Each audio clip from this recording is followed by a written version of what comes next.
Well, good morning. We're at the end of August and the beginning of a new week. And as we start this week, we're looking at Psalm 17.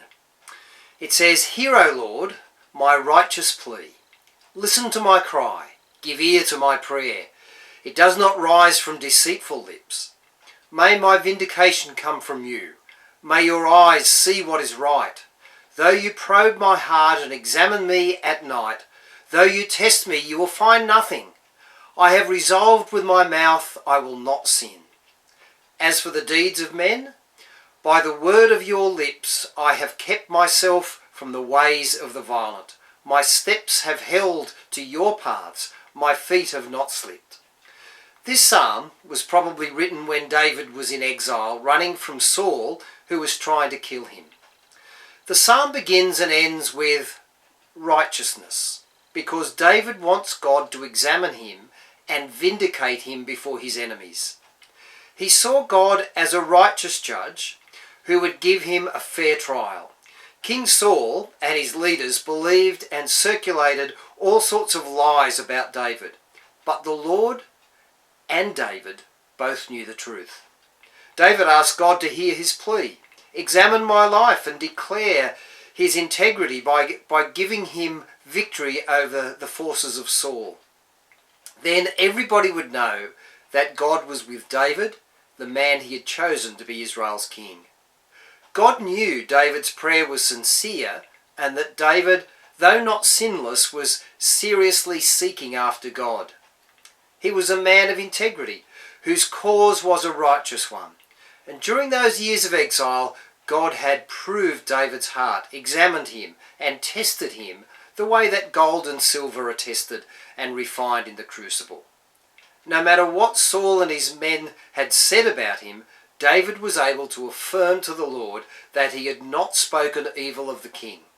In fact, on at least 2 occasions, David could have killed Saul, but he refused to lay his hands on God's anointed leader.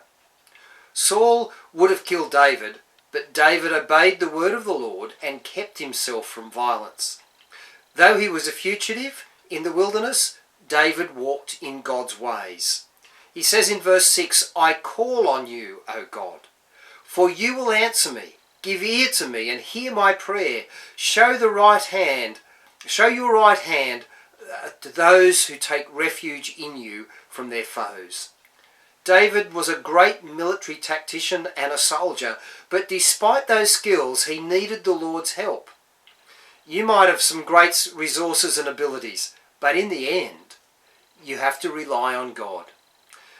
Once more in verse 7, David reminds us that God is our refuge. He says, "Rise up, O Lord. Confront them. Bring them down. Rescue me from the wicked by your sword.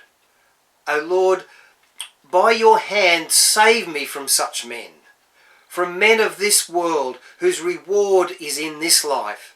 You still hunger for those you cherish. Their sons have plenty and they store up wealth for their children."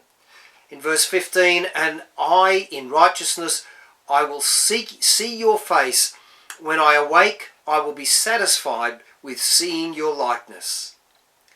In verse 14, David used the words, "men of this world, whose reward is in this life." We deceive ourselves when we measure our happiness and contentment in life with the amount of wealth we possess. When we put riches at the top of our value system, we let power, pleasure and financial security overshadow the eternal value of our relationship with God.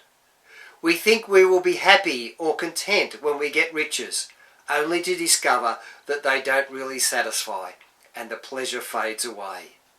The true measurement of happiness or contentment is found in God's love and in doing his will. You will find true happiness if you put your relationship with God above earthly riches. Catch you tomorrow. Bye for now.